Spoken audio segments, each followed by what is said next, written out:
berkira bagi Engkau Tuhan. Semua siap bersukacita bagi Tuhan, katakan bersama-sama. Silakan sekali lagi, haleluya.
Masih bersuka-cita semuanya?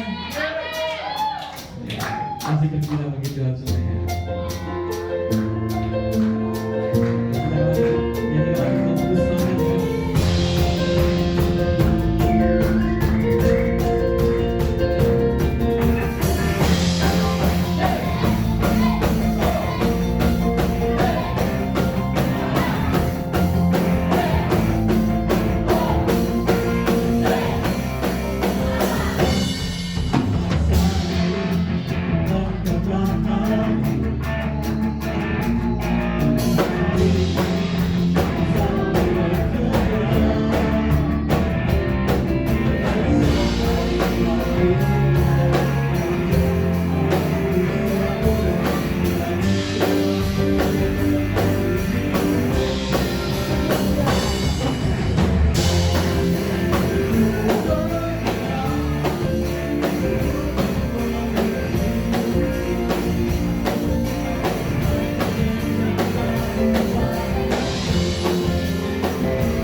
tidak sekadar dilewati tapi diairi dan memancar dari dalam batin kami. Bicara pada setiap kami Tuhan lewat firman-Mu, lewat hamba-Mu yang sangat terbatas. Sampaikan isi hati. Kami haus, kami lapar akan Engkau sendiri. Dipuaskan setiap kami di dalam nama Tuhan Yesus Kristus. Kita semua yang sangat diberkati sama-sama katakan amin. Tuhan saya dulu semuanya. Shalom. Silahkan duduk semuanya. Oke, kabarnya sangat luar biasa. Amin. Karena kita tidak disetir oleh perasaan, kita tidak setir juga oleh keadaan. Walaupun Pak sepertinya tidak ada alasan untuk bisa mengucap syukur, tapi sekali lagi hidup kita tidak disetir sekeliling kita. Amin. Tapi roh Allah yang di dalam kita memberi kita kekuatan selalu. Amin. Shalom. Selamat pagi, siang, sore, dan malam juga buat teman-teman yang lagi mendengarkan di siaran YouTube kita di KJS Worship. Semuanya diberkati dan semuanya luar biasa. Amin. Saya tuh sebenarnya mau bawa makanan, mau bawa kacang, mau saya bagi-bagi loh ya, tapi ketinggalan ya, jadi nggak jadi saya bagi. Saya kasih gambarnya saja ya. Siapa yang doyan kacang di sini? Saya pikir semua doyan kacang ya. Nyaris dalam setiap sesi, setiap occasion itu, keadaan perayaan apapun ada kacangnya enggak sih? Bahkan sampai orang kalau maaf meninggal dunia, kita sembari nunggu ada hidangan yang disajikan ya kan? Makan apa itu? Kacang. Kemudian kalau nonton bola, makan apa enaknya? Pak, saya suka makan oblok-oblok. Wah, yang enggak tahu oblok-oblok tanya Om Sam apa? Kacang paling simpel, oke? Tapi kalau teman-teman suka kacang, sama, saya juga suka kacang. Sama juga ada ciptaan Tuhan yang satu ini, doyan kacang. Apa itu kira-kira di belakang itu? Tidak terlalu jelas ya gambarnya, itu gambar tahun 1926. Jadi zaman kolonial di benua Afrika sono, itu orang-orang bule itu punya hobi yang agak unik. Melihara apa? Monyet. Oke. Ada yang di sini suka pelihara monyet? Pak Joni suka melihara monyet. Nah, cuma monyet itu susah ditangkap. Apalagi monyet liar di hutan Afrika sono, itu susah nangkepnya. Suatu hari, Mami, Pak D, ada Om Gunawan dan beberapa teman. Saya lupa daerah mana itu Pak D ya. Itu naik mobil yang putih dulu itu, yang gede itu loh. Kemudian lupa ditutup karena mungkin parkir sebentar daripada nyalain AC, kemudian buka aja jendela dikit. Nah, tiba-tiba samping Mami ada kresek. Kaget Mami dilihat, ternyata makhluk ciptaan Tuhan yang berbulu itu tadi. Judulnya apa? Monyet itu tadi. Om Gunawan lihat teriak, monyet! Gitu ya. Untung keluarnya pas ya, enggak keluarnya kura-kura gitu loh. Monyetnya lari, untung tidak nyolong HP. Kan monyet gemar ngambil-ngambil kayak gitu kan ya. Di tempat wisata itu biasanya turis diingatkan, hati-hati kacamata, topi, HP, dompet, tas. Karena suka diembat. Ini saya enggak ngerti kuliah di mana para monyet ini, kok gesit sekali gitu loh. Jadi orang-orang lokal, penduduk Afrika, mereka punya cara. Dan praktis sekali, tidak mengeluarkan biaya besar. Cukup mereka cari entah itu buah kelapa atau labu yang gede, dikorek dalamnya. Kosong kan bro? Nah, monyet tadi doyan apa? Kacang.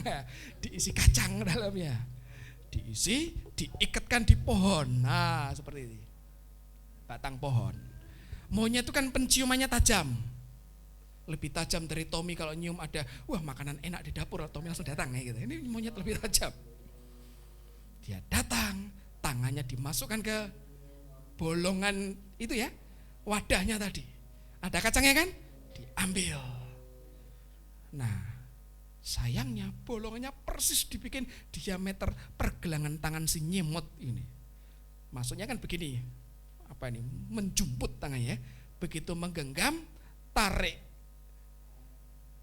kacangnya, bisa keluar gak? Karena tangannya kan begini. Wah, lah kan maksudnya bisa menjumput begini kayak kepala ular. Begitu menggenggam kayak kepala banteng, jadi begini kan, gak bisa keluar. Caranya gimana? Oh tidak ngerti. Monyet belum kursus sama Kak Mista ya, bagaimana cara melepaskan itu ya. Gimana itu caranya? Nggak bisa. Begitu bingung, aku nih pengen makan kacangnya nih. Wah, datanglah si yang masang jebakan, lepas, bungkus, bawa pulang. Dijual ke tuan tanah yang dia dari Eropa itu. Itu nasibnya monyet-monyet yang ngambil kacang dan mereka didomestifikasi, dijinakkan, dijual. Dan karena mungkin monyet itu saya nggak ngerti ya, apakah dia bisa belajar dari pengalaman? Ya banyak yang ketangkap buktinya itu.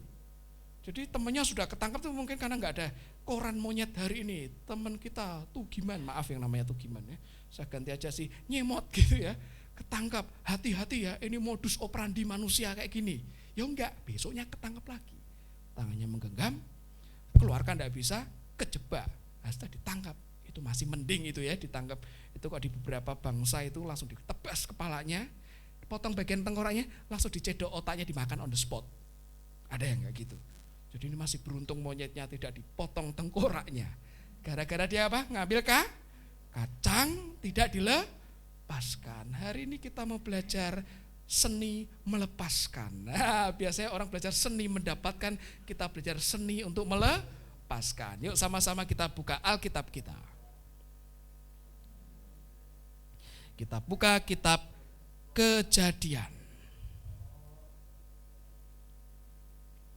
Kejadian 21.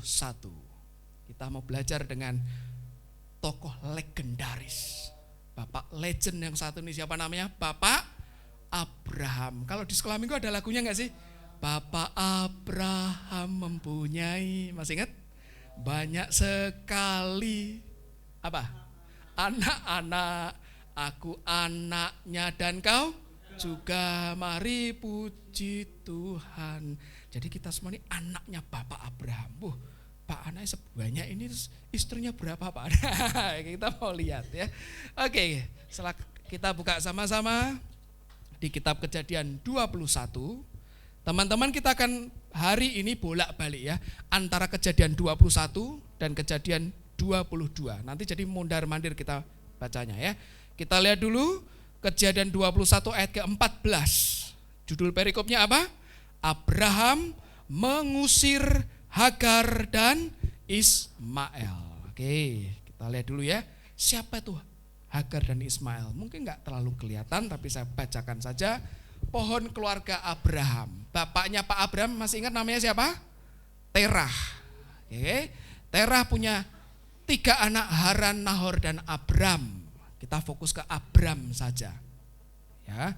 Abram ini punya istri, namanya Ibu siapa? Sarai. Nanti nama Sarah dan Abram itu letter belakangan ya. Jadi mereka ini kan saling menyayangi ya kan, suami istri kan pasti saling menyayangi ya toh. Punya anak enggak? Enggak punya. Waktu itu enggak punya anak. Masalahnya time must go on. Waktu jalan terus, sudah tambah tua. Ya, ini gimana ini ya? Sudah tambah tua. Tuhan sih berjanji, tapi janji Tuhan ini kok enggak datang-datang gitu loh. Akhirnya Sarai punya inisiatif. Abraham, kita punya pembantu hitam manis itu loh, dari Mesir itu loh. Sudah kamu sama dia aja, punya anak dari dia. Namanya siapa? Hagar. Oke, dengan Hagar akhirnya saya tidak dapat informasi detail menikah resmi atau tidak, tapi zaman itu poligami masih ada. Punya anak namanya Ismail. Kemudian setelah punya anak Ismail, sekian belas tahun kemudian baru ibu Sarah. Sarai jadi Sarah. Kita sudah pernah dengar kisahnya, kok bisa berubah. Punya anak namanya Ishak. Oke, sekarang ini saya mau cerita nih teman-teman. Saya tidak mau bahas Pak poligami setuju atau tidak, Alkitab jelas bilang tidak. Tapi lah kok ada nih Abraham istri banyak loh Pak, 2. Nanti kemudian ada lagi istri yang lanjutan namanya Ketura, semoga masih ingat. Tapi perhatikan ya, semua yang di luar tatanan Tuhan itu menimbulkan masalah. Oke, ini keluarga cukup rumit teman-teman sebetulnya ya. Pak Abraham, Ibu Sarah, ini Hagar, Ismail. Yang kecil siapa namanya? Ishak. Coba lihat wajahnya Bu Sarah ini. Melirik-melirik ke madunya. Oh ya, yang nyarankan ngambil Hagar siapa? Bu Sarah toh? Setelah diambil punya anak, dia jengkel ya, karena memang kelakuannya ada alasannya. Madunya itu menyakiti dia, ngejek-ngejek dalam hati, sudah untung eluku angkat jadi istri sirinya suamiku, kok sekarang malah menegakkan kepala. Oke, diusir kan akhirnya, lagi hamil loh diusir.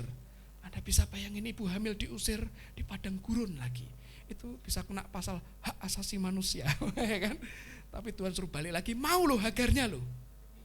Teman-teman, kadang sebagian, tidak semua orang Kristen, kalau sudah sampai ke cerita Hagar dan Ismail, wah itu tidak penting Pak. Itu cerita soal sebelah Pak. Itu tidak diberkati. Nanti kita lihat sisi yang berbeda teman-teman. Ya. Ini keluarga rumit loh sebetulnya ya. Dan yang main di perasaan sini namanya Bapak Abraham. Coba kita lihat dulu sekarang. Kejadian 21 ayat 14. Judul perikopnya kita tilik dulu supaya Anda bisa ngerti semua. Ini kisah satu perikop itu adalah apa? Abraham mengusir Hagar dan Ismail. Sekali lagi, yang diusir siapa? Hagar dan Ismail. Siapa itu Hagar dan Ismail? Kita lihat lagi. Itu kan istrinya toh. Pak, tapi itu kan pembantu jadi istri. Apapun juga jadi istrinya. Anaknya siapa itu? Abraham juga kan Ismail ya. Sekarang kita bayangin, bapak suruh ngusir istri dan anaknya. Kita lihat ayat ke 14. Kita baca bersama-sama. Keesokan harinya pagi-pagi Abraham mengambil roti serta sekirbat air dan memberikannya kepada Hagar. Ia meletakkan itu beserta anaknya di atas bahu Hagar. Kemudian disuruhnyalah perempuan itu pergi. Maka pergilah Hagar dan mengembara di padang gurun Beersheba. Kita ini negara tropis, jadi nyaris tidak ada padang gurun. Mungkin sepotong gurun di daerah Parangtritis ada, tapi itu pun iklimnya tidak se ekstrim gurun di Timur Tengah. Usianya Ismail kurang lebih 14 tahun waktu itu. Sudah remaja, ini otak sudah mulai jalan, logika mulai jalan. 14 tahun aku hidup di rumah bapakku, tiba-tiba hari itu kami diusir. Pagi-pagi diusir. Sudah, stop dulu di sini. Sekarang yuk kita jalan maju, kita mundur. Kejadian 21 ayat 17. Mundur satu pasal. Sebelum kejadian 21, yang 17 kita mundur lagi ke 14.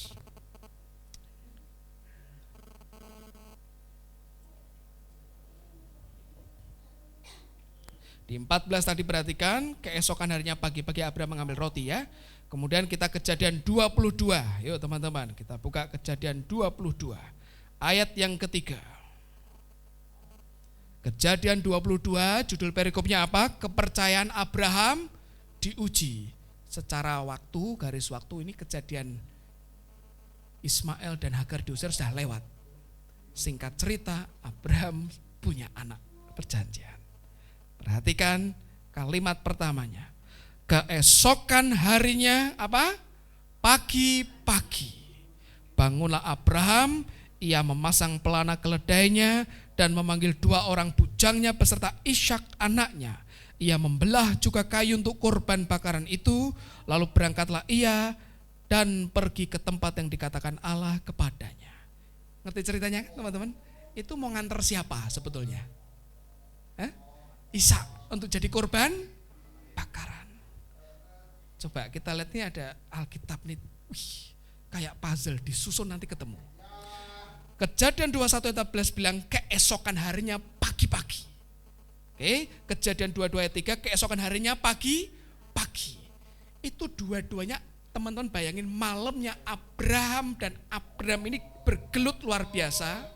Di Kejadian 21 dia harus ngusir anak dan istrinya. Anak pertamanya namanya siapa? Ismail. Istrinya namanya Hagar. Dia pagi-pagi langsung eksekusi perintah Tuhan. Aku mau cepet-cepet aku kerjain. Enggak berselang lama. Tiba-tiba Tuhan yang sama bilang, korbanin anakmu. Keesokan harinya pagi-pagi Abraham jalan. Perintah Tuhan ini ya, Yang kedua ini lebih ekstrim. Yang pertama juga ekstrim sebetulnya, tapi lewat mulutnya siapa? Sarah.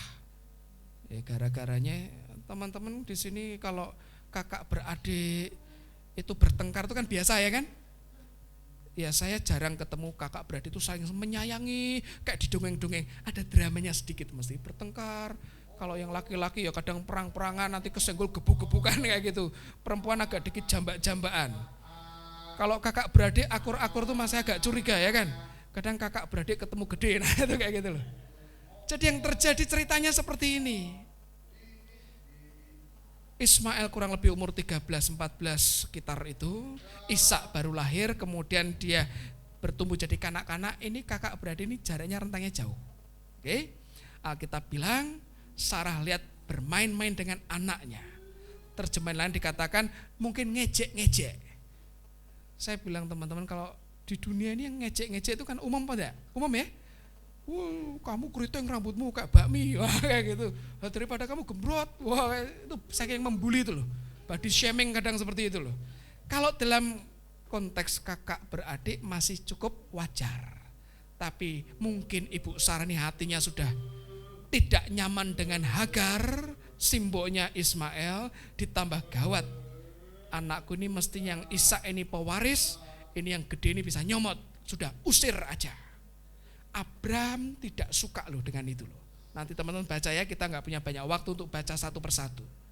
Abraham tidak suka dengan keputusan istrinya.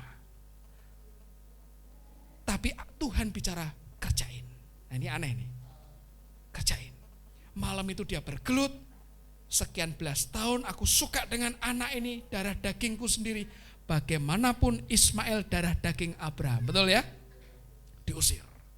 Sekian waktu kemudian tiba-tiba Abraham dengar dengan suara batinnya, anakmu yang ini korbanin. Teman-teman bisa bayangin, 2 anak dikorbankan semua, betul? Yang pertama dikorbankan, pergi, itu hancur loh hatinya. Yang kedua tidak kalah hancur. Oke, sampai di sini kita lihat Abraham kenapa salah satunya disebut bapak orang beriman, dia kerjain tidak pakai lambat-lambat. Pagi-pagi kerjain semuanya. Selanjutnya kita balik lagi Kejadian 21. Kita lihat ayat ke-17 kali ini. Masih ayat 17, judul perikopnya masih sama, Abraham mengusir Hagar dan Ismail. Jadi anak umur berapa? Sekitar 14 tahun dengan ibunya diusir ke padang gurun. Ini yang terjadi. Ayat 17, karena ibu Hagar enggak tahan lihat anaknya kehausan. Saya pikir ibu-ibu dimanapun juga sejauh ibu itu normal ya pikirannya dan hati nuraninya. Dia tidak tega lihat anaknya mati kehausan lagi. Lupa kan sudah dikasih bekal sama bapaknya air dan roti. Ya bisa tahan berapa lama sih anak umur segitu kan lagi makan banyak-banyaknya ya kan. Minum banyak-banyak padahal ngalahkan bapaknya, anak umur segitu tuh kok makan cepat banget loh itu loh. Itu air segalon glek-glek habis. Haus, mau mati. Ibunya enggak tega, singkirin di semak-semak. Ini yang terjadi tiba-tiba ayat 17. Allah mendengar. Mendengar apa? Suara siapa? Anak itu. Siapa anak itu? Ismail tuh. Berarti Pak Ismail teriak. Apa teriak yang enggak dicatat di sini? Yang jelas Allah mendengar. Lalu malaikat Allah berseru dari langit kepada Hagar. Teman-teman, ada rahasia keren di Alkitab itu. Dan dalam bahasa Indonesia sedikit dibuka rahasianya. Perhatikan malaikat Allah M-nya besar atau kecil? M besar, Allah-nya gede. Itu kalau dalam teologi namanya teofani. Tuhan hadir dalam berbagai wujud. Sebetulnya malaikat Allah ini ya Tuhan itu sendiri. Dia hadir dalam wujud malaikat. Oke? Malaikat ini berkata, malaikat Allah berseru dari langit kepada Hagar, katanya kepadanya, apakah yang engkau susahkan Hagar? Janganlah takut sebab Allah telah mendengar suara anak itu dari tempat ia terbaring. Berarti ya teman-teman mungkin ini Ismail sudah tidak bisa ngomong apa-apa, yang berteriak apanya? Hati. Ya. Loh, hati-hati loh. Kalau orang itu sudah tidak bisa jerit lagi, tertindas, Tuhan tuh dengerin loh orang-orang tertindas loh. yang keluar di hati ini kadang lebih nyaring daripada yang di mulut. Pernah enggak teman-teman kita ngalami masalah yang saking beratnya, ini mulut sudah bisa ngomong lagi loh. Bahkan air mata ini enggak bisa lagi netes. Cuman ini hati toh, Tuhan tuh dengar. Jadi Allah mendengarkan siapa? Suara siapa? Ismail. Sekarang kita bandingkan lagi. Yuk maju lagi.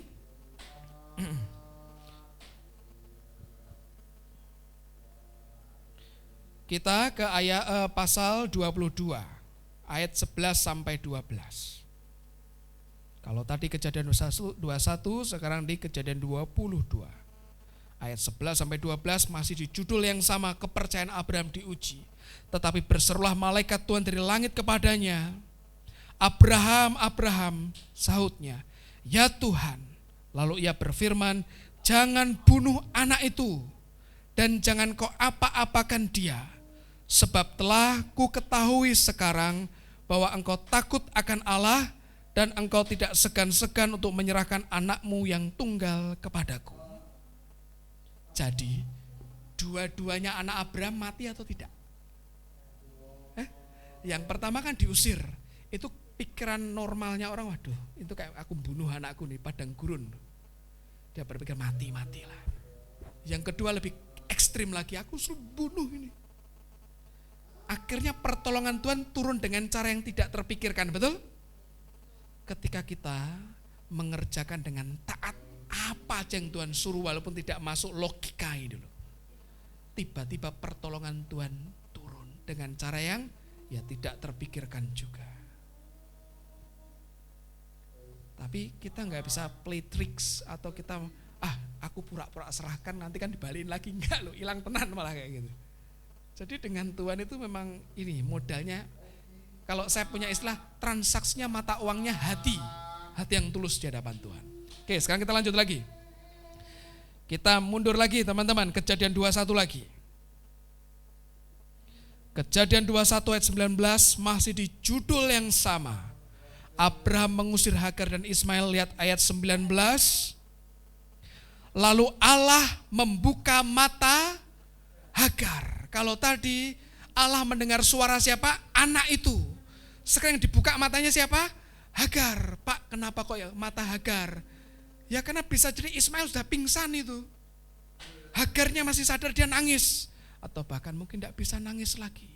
Saking pedih dan sakit hatinya, diusir suaminya, anaknya mati depan matanya. Dia tenggelam dengan kesedihan, tiba-tiba Allah membuka mata Hagar. Sehingga ia melihat sebuah sumur. Ini kan aneh ya, tengah padang gurun ada sumur loh. Ia pergi mengisi kirbatnya dengan air, kemudian diberinya anak itu minum. Tidak jadi mati. Sekarang polanya kita lihat Kejadian 22. Kejadian 22 ayat 13 masih di judul yang sama, kepercayaan Abraham diuji. Ayat 13. Lalu Abraham menoleh dan melihat seekor domba jantan di belakangnya, yang tanduknya tersangkut dalam belukar. Abraham mengambil domba itu lalu mengorbankannya sebagai korban bakaran pengganti anaknya. Jadi mati gak Ishak? Tidak jadi juga. Dua-duanya tidak jadi meninggal. Ismail selamat, dapat air dari sumur di padang gurun. Itu mustahil loh teman-teman. Kemungkinan besar sumurnya sudah di situ, tapi nggak lihat. Kenapa nggak lihat? Banyak hal. Kalau kita sudah pernah tinggal di padang gurun, kita bisa maklum ya. Namanya orang lagi kondisi psikologis tertekan, itu pikiran orang Jawa bilang cupet sudah itu. Sudah tertutup pikirannya. Belum lagi kalau fata morgana, kita nggak ngerti loh. Suhu panasnya luar biasa. Terus lagian kok ya ada domba nyangkut di semak-semak, itu dombanya siapa? Dua-duanya ini aneh.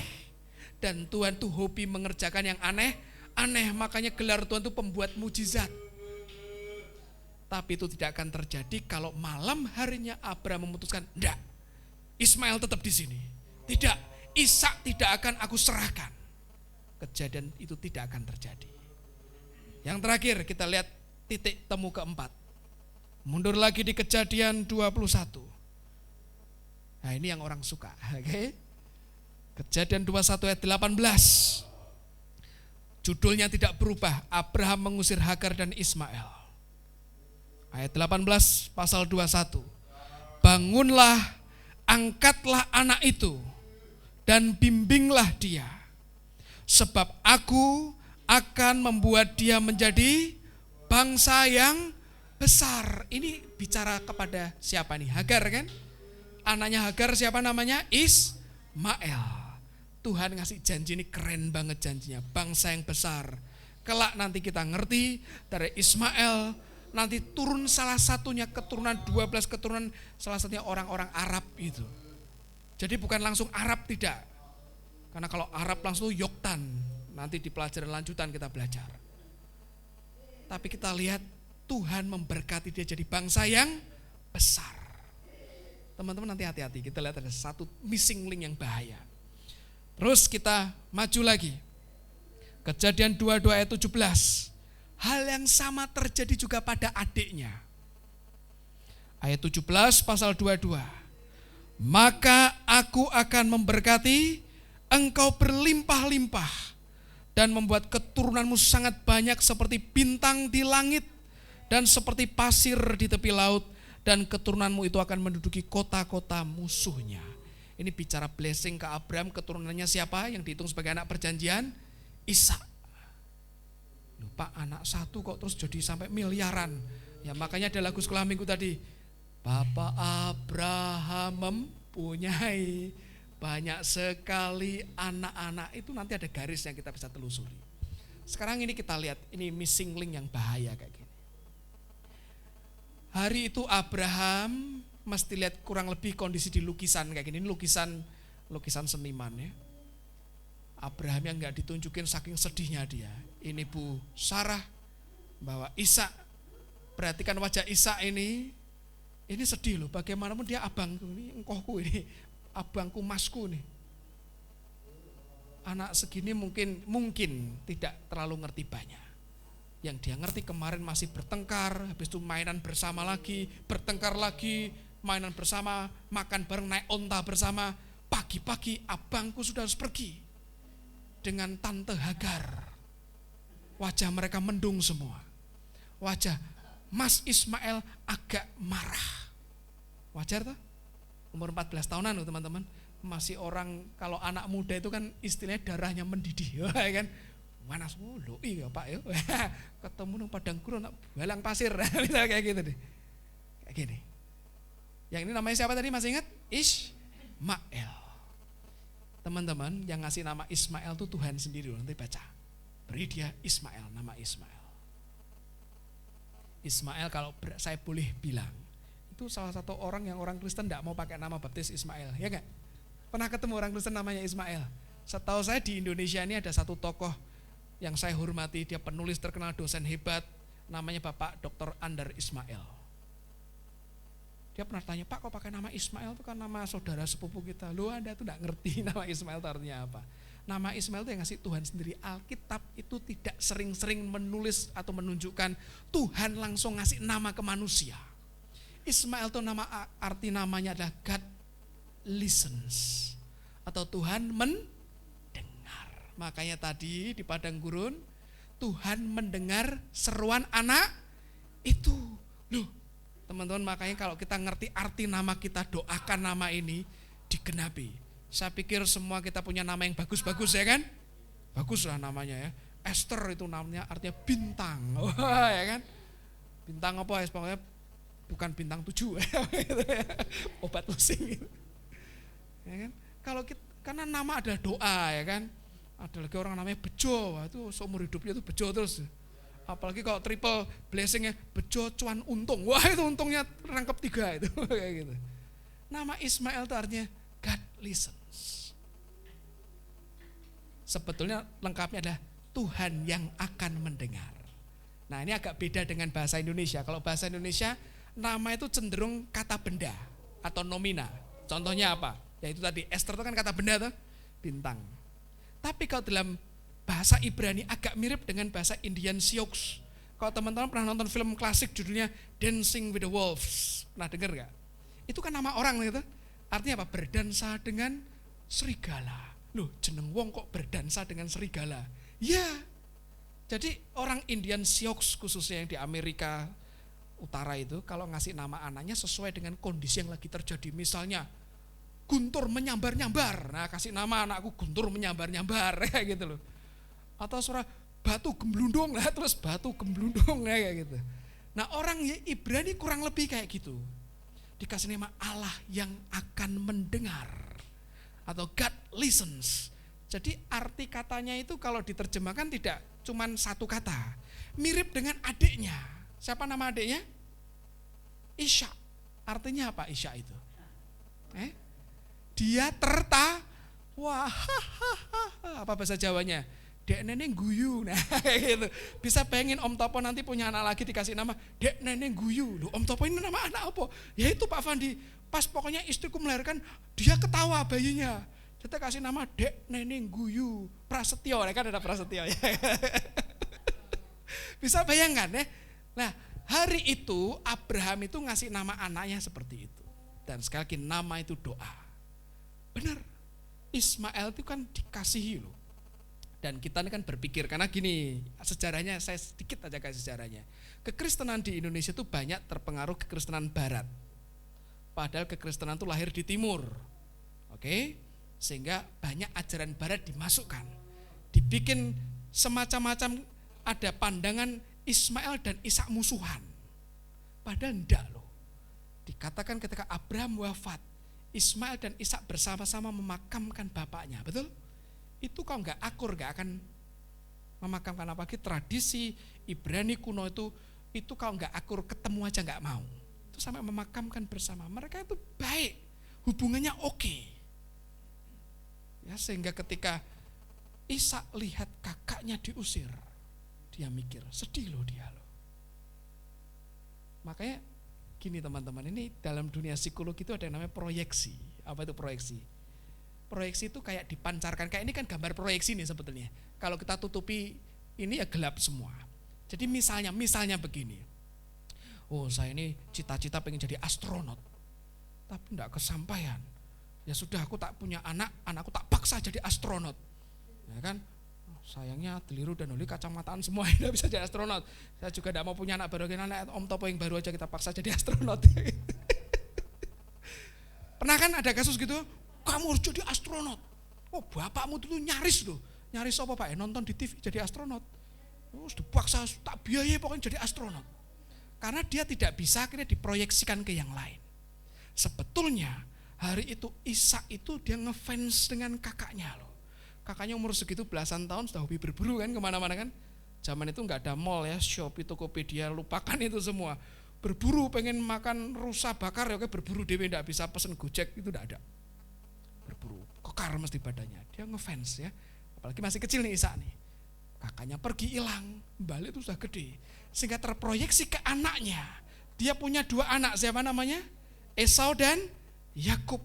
Dikatakan Alkitab, Ishak sayang kepada Esau, istrinya siapa namanya? Ribka kasih kepada Yakub. Kenapa kok Esau? Esau badannya berbulu, gemar berburu. Lihat anak pertamanya, ini pikirannya melayang ke memori masa silam. Kakakku ini ya gagah, suka berburu, aku suka yang gini. Jadi dia cocok dengan Esau. Lah mamahnya, wah bosen, saudaraku berburu, tapi aku mau yang agak gentle dikit, agak lemah lembut dikit ya, agak kayak bangsawan. Ini Yakub cocok. Perhatikan sampai segitunya. Jadi hubungan kakak beradik ini oke loh teman-teman. Jadi kita jangan beranggapan, oh karena Ismail tuh kayak keledai liar dan sebagainya. Kita kalau Tuhan izinkan akan belajar soal itu, sehingga kita bisa terbuka bahwa enggak seperti itu sebetulnya. Nah ini yang terjadi kemudian teman-teman. Setelah Abraham harus melepaskan dua-duanya. Itu kan dua-duanya teman-teman. Ya anak yang pertama, anak biologis ya, dengan Hagar lepas. Dia pikir aku masih punya satu lagi. Punya berapa? Satu lagi. Diminta Tuhan. Ini yang sebetulnya terjadi. Yuk sama-sama kita buka. Mazmur 51.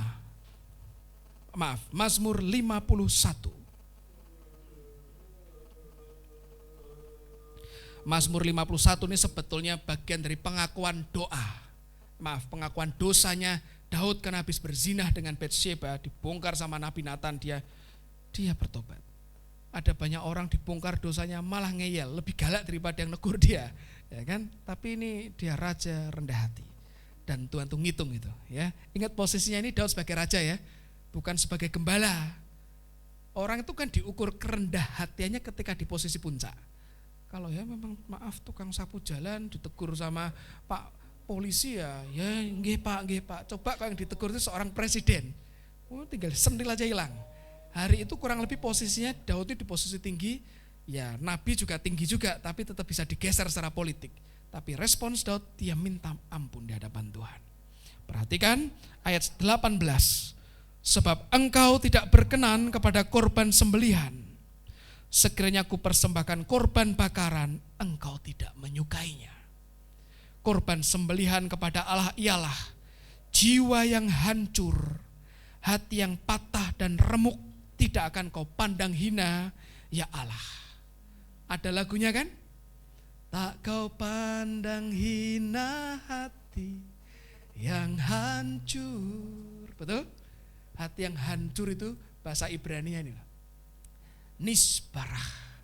Nisbarah itu kurang lebih kayak gambar ini. Itu enggak gambarnya. Nah, gelasnya jatuh. Ngapain itu ceritanya? Hancur berkeping. Itu kayak lagu putus cinta zaman tahun 70-an, hatiku hancur mengenang di kau itu. Ya. Jadi itu break into pieces itu, hancur. Dan kalau boleh saya gambarkan, itu kayak ini gelasnya jatuh 2 kali ya. 2 kali itu hancur. Tangannya Abram sudah kosong. Satu menggenggam Ismail hilang. Satu lagi mau menggenggam Ishak juga hilang. Coba yuk telapak tangannya dilihat masing-masing. Masih ingat gak? Sekitar beberapa waktu yang lalu kita belajar kayak ada mirip, ini bukan persis tapi mirip. Ada huruf apa sih yang di tangan kita ini? M ya. Ingat gak filsafat barat zaman dulu, MM itu artinya apa? Ini bukan nama sekolah Maria Mediatrix, bukan. Atau judul permen. Masih ingat apa? MM itu. Memento mori. Apa itu artinya? Ingatlah hari kematianmu. Ada lagu hati sebagai hamba, ku tak membawa apapun juga kecuali HP dan laptopnya. Kan ada tuh. Medeni lahir bawa HP dan laptop dari perut ibu ya kan, serem ya kan. Ya enggak bawa apa-apa. Pas meninggal juga bawa apa? Ya enggak bawa apa-apa juga Pak, tapi nanti peti matinya bisa dikasih deposito, kartu kredit dan sebagainya Pak. Tidak bisa ya. Kalaupun di masa itu ada budaya-budaya gitu nanti dibongkar, dicolong semua itu malahan. Jadi kita masuk ke dunia enggak bawa apa-apa, keluar juga enggak bawa apa-apa. Tapi yang menyakitkan adalah ketika waktu di dunia yang di tangan kita dirampas semua. Seakan-akan dirampas dan Tuhan mengizinkan. Itu yang terjadi Abraham. Ada 2 episode di hidupnya. Tangan pertama genggam Ismail hilang. Tangan kedua genggam Ishak juga hilang. Walaupun hilang beneran enggak akhirnya? Enggak loh. Kalau gitu tak kayak Abraham. Pura-puranya aku lepas. Itu dilepas kepalanya, pegang ekornya. Ekornya lepas, ikat pakai tali benang transparan. Nah, tetap ketahuan. Sekiranya itu tetap digenggam. Ingat cara menangkap monyet tahun 1926. Bolongi batok lapanya, cemplungin kacang, tangkap kacangnya, ditangkaplah monyetnya. Ya kan kayak gitu. Seandainya Abraham memutuskan aku genggam aja salah satu, ceritanya berubah. Berkat yang sejati itu tidak pernah turun dalam hidupnya. Mungkin gelar orang beriman geser ke yang lain. Intinya tangan ini dikosongin teman-teman. Kalau hari ini kita sedang menghadapi, aduh Tuhan, rasanya tanganku kok dikosongi semua nih dua-duanya. Aku coba genggam satu saja ya Tuhan. Yang itu boleh, yang ini jangan Tuhan. Bisakah itu? Mungkin bisa. Tapi cerita hidup kita akan beda, akan pincang. Ya. Apalagi kalau kita dibawa ke tempat tinggi, di mana tangan ini harus fleksibel, berfungsi seperti sepasang sayap. Tiba-tiba satu ini tak genggam kacangnya Pak ya, nanti sama nonton sama ngemil di udara, habislah kita. Kita mau lihat teman-teman, semakin tinggi tempatnya, kita mesti jangan ngulangi yang namanya monkey trap ini, jebakan monyet ya. Karena ingat ya, kita pernah nyanyi lagu apa? From glory to glory. Dari satu kemuliaan ke kemuliaan selanjutnya. Kadang orang-orang percaya itu mikirnya terlalu sempit. Oh, from glory to glory berarti from rupiah to dolar to euro to duit tok isinya kayak gitu. Berkat Tuhan itu ekspresi salah satunya, iya betul itu. Tapi bukan itu semata-mata loh. Hidup berkenan dengan Tuhan itu yang paling penting, amin. Kalau Tuhan sudah berkenan, percayalah semua dijamin, amin. Tapi semakin kita dekat dengan Tuhan, semakin kita belajar seni melepaskan. Dilepas. Dan Abraham itu sampai jadi Abraham, dia seni melepaskannya itu gak habis-habis. Mau belajar seni melepaskan, yuk salah satunya kita lihat ini. Saya ajak teman-teman ke Mesir sebentar ya. Ke Mesir lihat piramida, biasanya lihatnya dari tanah, kita lihat dari udara. Ada teman-teman main olahraga wing shoot, ini olahraga ekstrim abad ini. Yuk kita sama-sama saksikan. Yuk Tan. Ini piramida Giza. Mereka terbang dari pesawat nih. Ini bukan drone ya, ini pakai wing shoot. Mereka lompat dari pesawat.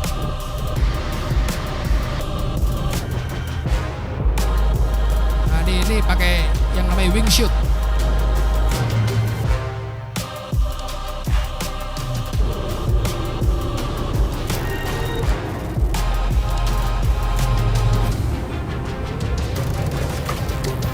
Ini piramidanya nih, 3 ini ya, di Giza.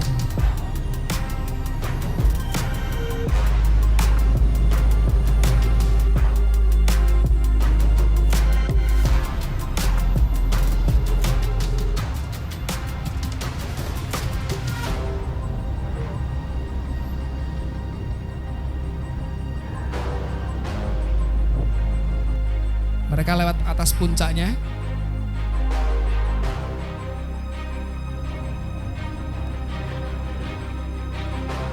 Nah, setelah mau mendarat dibuka parasutnya, baru mendarat ke permukaan tanah.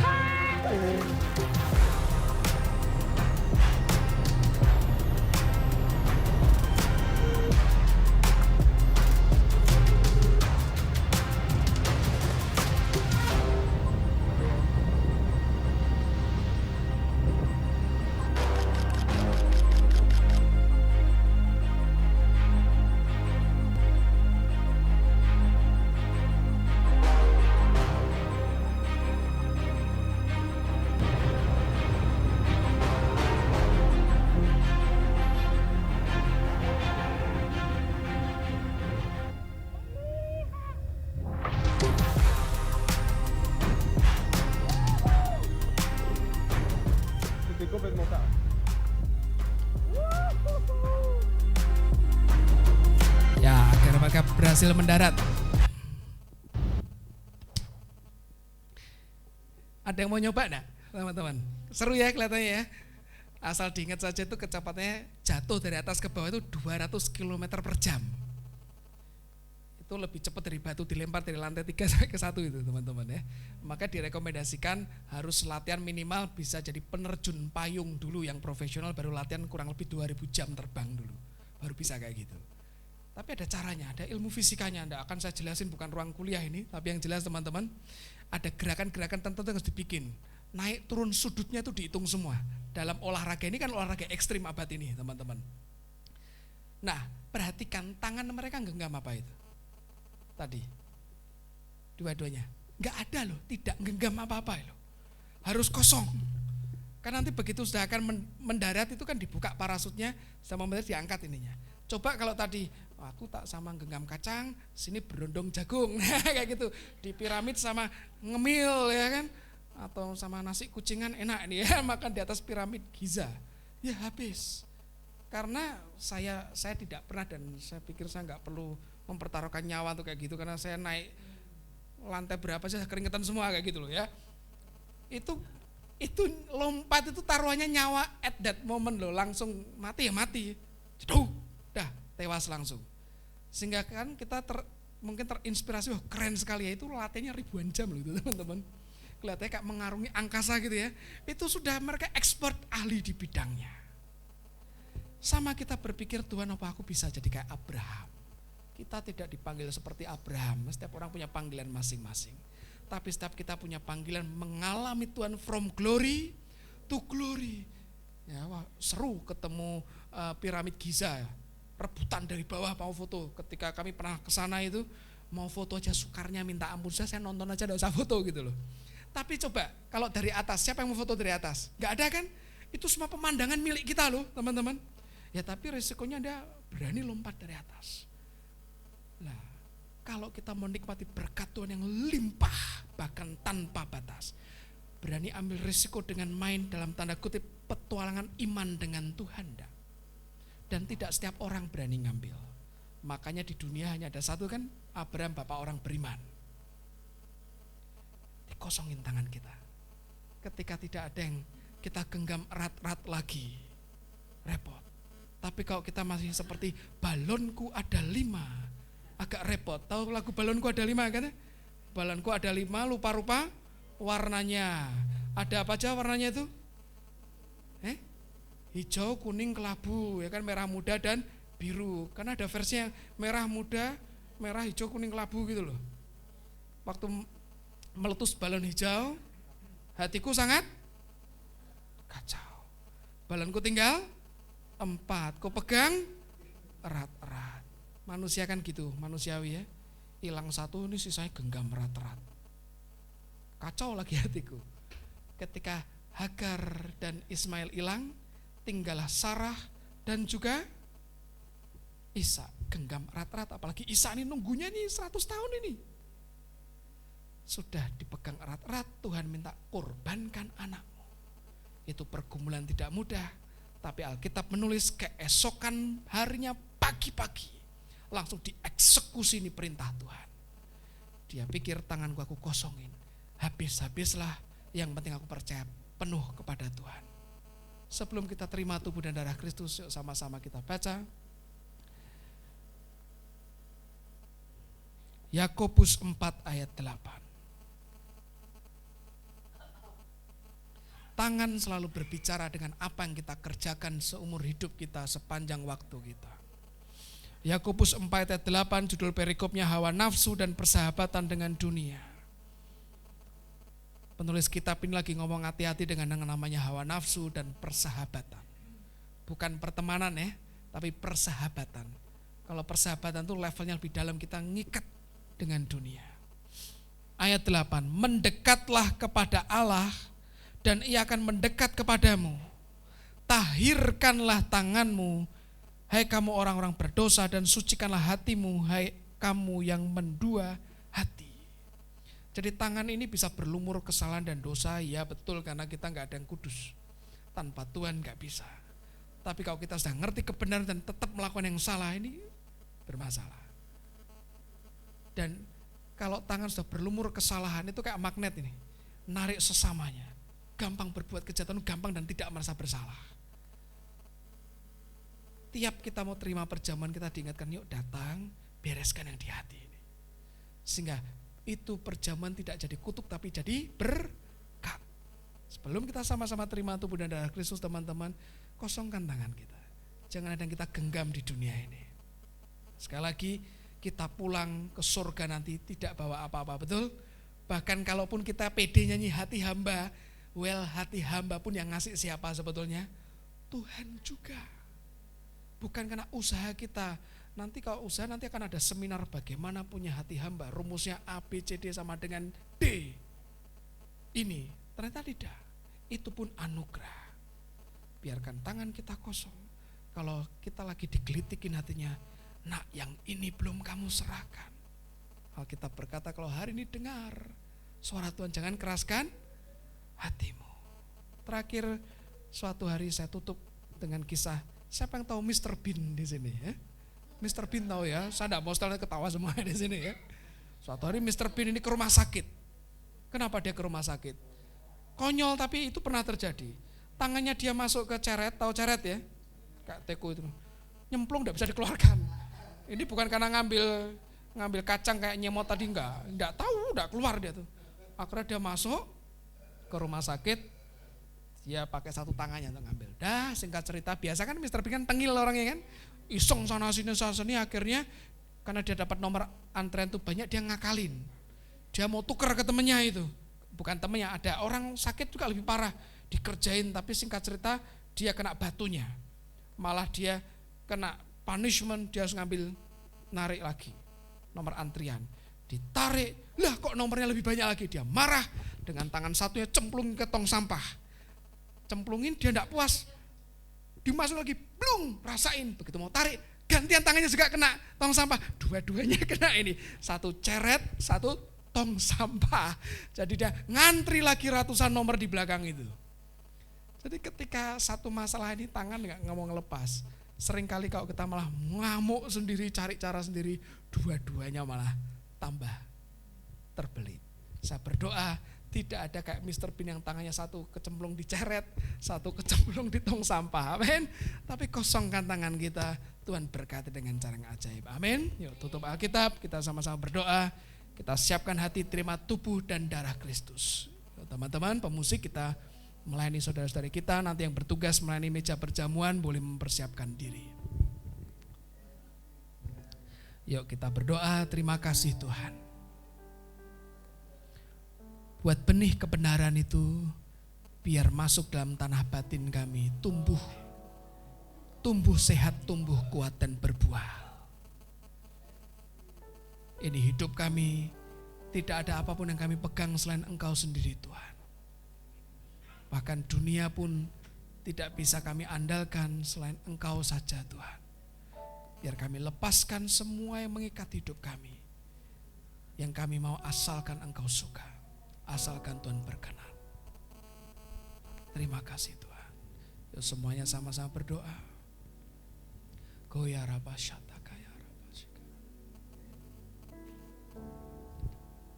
Goya rabashata kaya rabashata kaya. Goya rabashata kaya rabashika.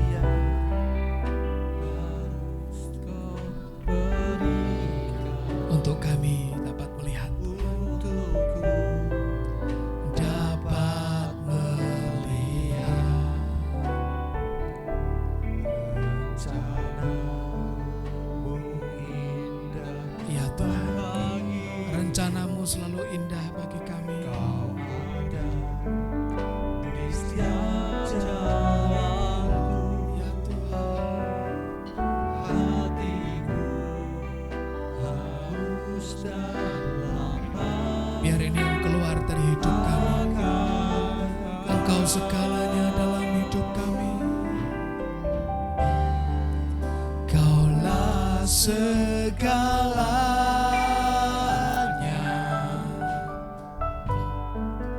di dalam hidupku.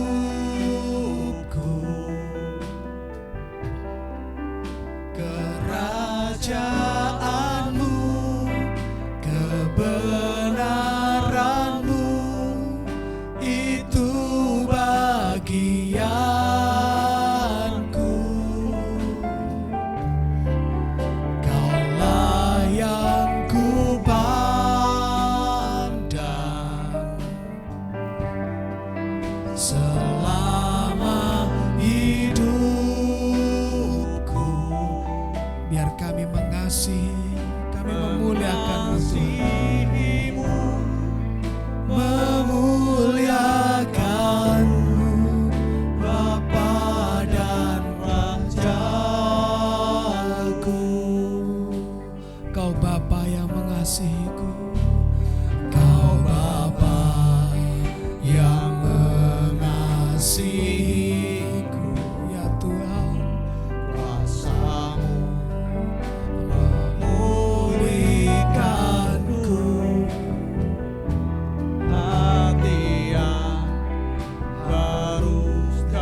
Engkau memberikan hati yang baru buat anak-anak-Mu di tempat ini Tuhan.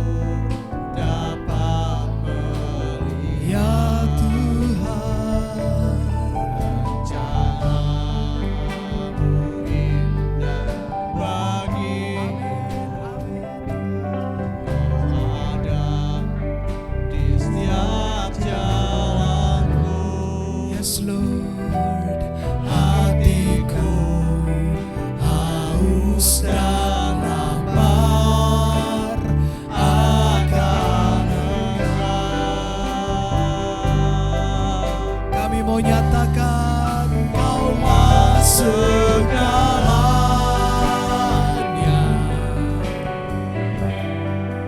di dalam hidupku. Tiada yang lain selain Kau Tuhan. Kerajaanmu, Kebenaran-Mu itu bagianku.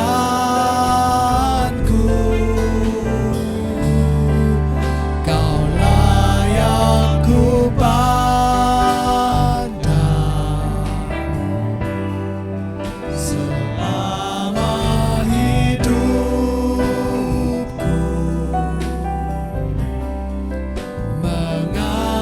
Mengasihimu, memuliakanmu, Bapa dan Rajaku.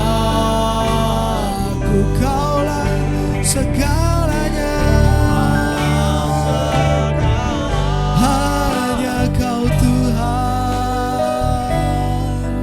di dalam hidupku.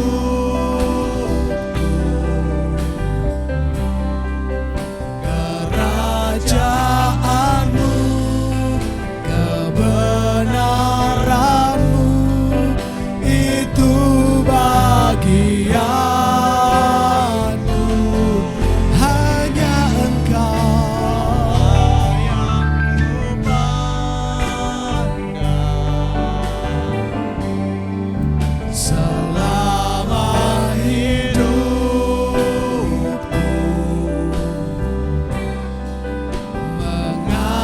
Mengasihimu, memuliakanmu, Bapa dan Rajaku. Mengasihimu, mengasihimu, memuliakanmu, Bapa dan Rajaku. Mari semuanya masing-masing berdoa. Ini jadi doa kita, mengasihi Tuhan, menginginkan Tuhan lebih dari segalanya, sebab Tuhanlah segalanya dalam hidup kita. Korabasyata kaya rabasyike. Masing-masing sembahyang. Ambil waktu pribadi bersama dengan Tuhan sebelum kita terima tubuh dan darah Kristus. Teman-teman yang bertugas saya undang untuk maju. Kita akan melayani saudara-saudari kita. Koya rabasyata kaya rabasyike. Koya rabalala syata kaya rabasyike.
Kau dalam hidup kami adalah segalanya. Dalam hidupku,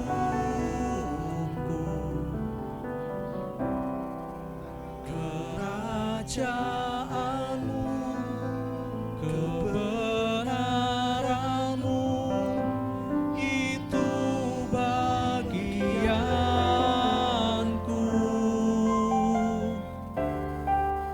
Kaulah yang ku pandang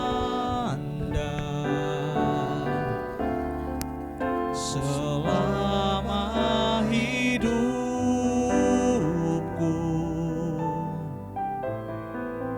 mengasihi-Mu, memuliakan-Mu, Bapa dan Rajaku.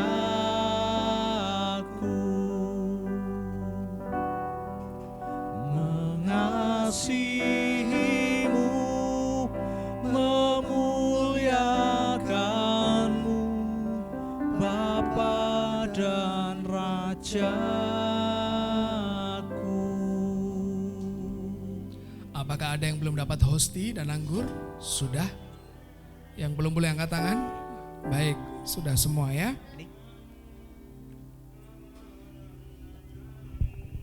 Yuk kita sama-sama berdoa. Kita siapkan hati kita. Kita angkat hosti dengan tangan kanan kita. Kami mengucap syukur Tuhan. Ketika kami kosongkan tangan kami, Engkau Tuhan yang menurunkan tangan-Mu dan memberikan pertolongan yang ajaib bagi setiap kami. Sebab di luar Tuhan kami tidak bisa berbuat apa-apa. Engkaulah kemenangan kami yang sejati. Terima kasih tubuh-Mu yang sudah dipecahkan Tuhan. Terima kasih untuk pengorbanan-Mu di Kalvari buat setiap kami. Kami mengucap syukur Tuhan, Engkau yang jadi penebus bagi kami. Kami terima daging Kristus, tubuh Kristus. Biar daging kudus ini menundukkan setiap kedagingan kami dan kecenderungan kami berbuat kesalahan, kejahatan, bahkan dosa. Kami terima dengan iman, kami terima dengan ucapan syukur di dalam nama Tuhan Yesus Kristus.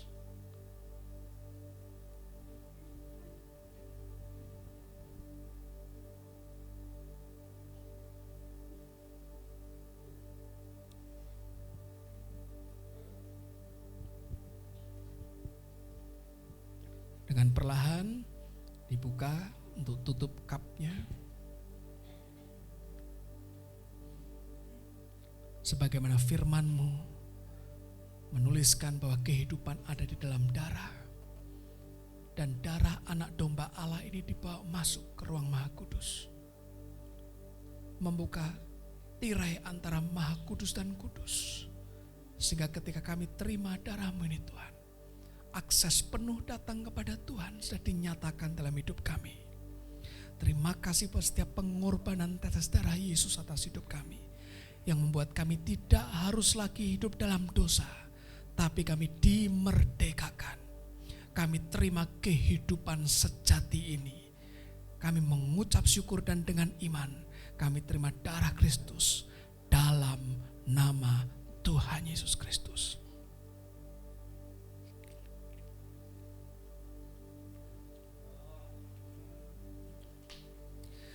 Terima kasih Tuhan. Kami mengucap syukur buat awal bulan yang baru ini. Buat perjanjian yang Tuhan nyatakan dalam hidup kami. Untuk kami tidak lagi hidup dalam dosa. Tapi kami mengalami kehidupan yang baru dalam Kristus. Ada anugerah limpah yang diberikan. Ada harapan baru yang diberikan. Bahkan ketika kami kosongkan kedua tangan kami, ada jaminan Tuhan yang luar biasa buat setiap kami mengalami Engkau sendiri Tuhan. Bukan jadi pendengar firman saja, tapi kami pelaku dan kami mengalami Tuhan. Di dalam nama Tuhan Yesus Kristus, dimeteraikan firman Tuhan, bertumbuh dalam hidup kami, dinyatakan kuat dan terjadi sesuai dengan kehendak Tuhan. Dalam nama Tuhan Yesus Kristus, kita semua yang percaya sama-sama katakan amin.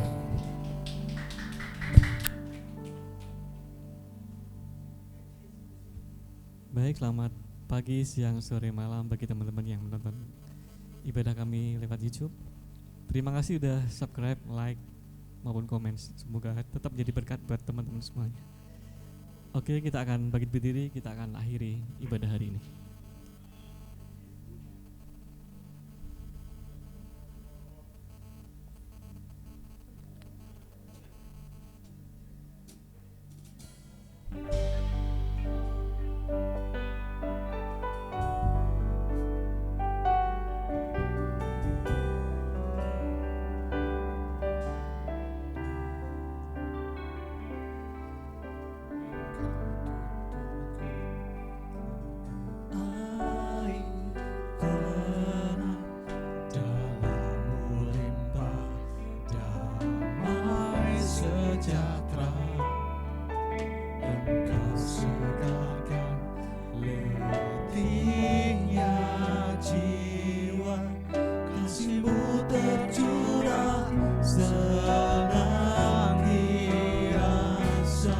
Sajian berkat Kau sediakan di hadapan lawan. Terima kasih Yesus, Gembala aku, setia membimbingku selalu.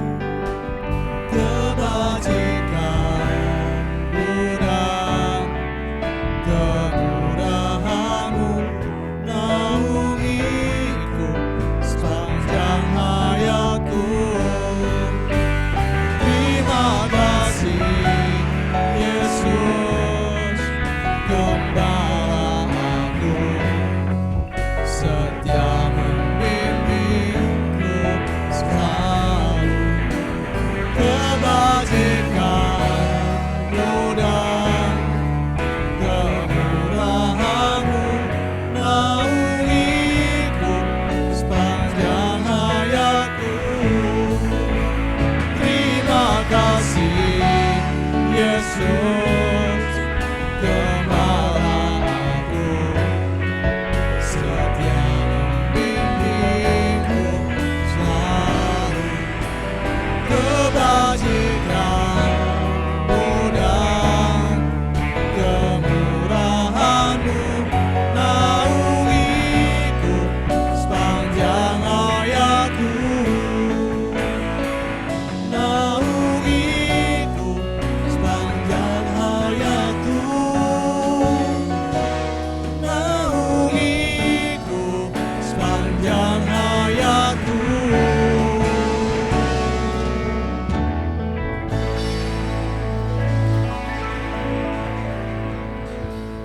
Mari kita kedangkan tangan, terima berkat yang dari Tuhan. Kami mengucap syukur untuk hari ini Tuhan. Ini hari yang sudah Tuhan adakan, jadikan buat setiap kami. Kami bersyukur karenanya. Sesi ibadah kami di kesempatan hari ini tuntas, dan ibadah yang terus naik di hadapan Tuhan tidak pernah berhenti Tuhan temui dalam hidup kami. Engkau Tuhan yang menghadapkan wajah-Mu pada kami. Engkau memberi kami damai sejahtera yang melampaui segala akal. Engkau menyinari kami dengan damai sejahtera yang limpah, dengan kasih karunia yang penuh, sehingga kami tidak pernah kurang suatu apapun. Kami terima kebajikan, kemurahan, roh, jiwa, dan tubuh kami sehat, terpelihara sempurna sampai kedatangan Tuhan yang kedua. Kami terima anugerah-Mu dalam hidup kami, dimeteraikan di dalam nama Tuhan Yesus Kristus. Kita semua yang sangat diberkati, sama-sama katakan amin. God bless you all. Tuhan Yesus memberkati. Selamat hari Minggu semuanya, Tuhan Yesus memberkati kita semuanya. Amin.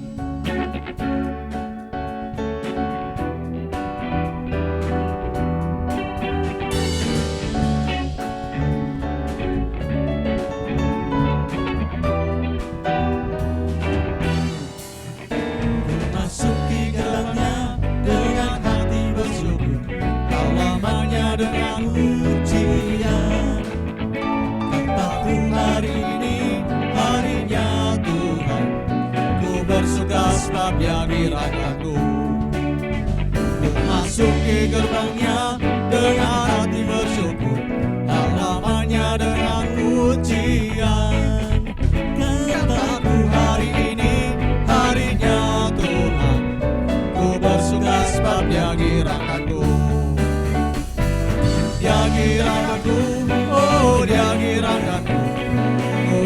bersuka sebab dia girakanku. Dia girakanku, dia girakanku. Ku bersuka sebab dia girakanku. Dia girakanku, dia girakanku. Ku bersuka sebab dia girakanku. Dia girakanku, dia girakanku. Ku bersuka sebab dia girakanku. Dia girakanku, dia girakanku. Ku bersuka sebab dia girakanku. Dia girakanku, dia girakanku. Ku bersuka sebab dia girakanku. Ku bersuka sebab dia girakanku. Ku bersuka sebab dia girakanku.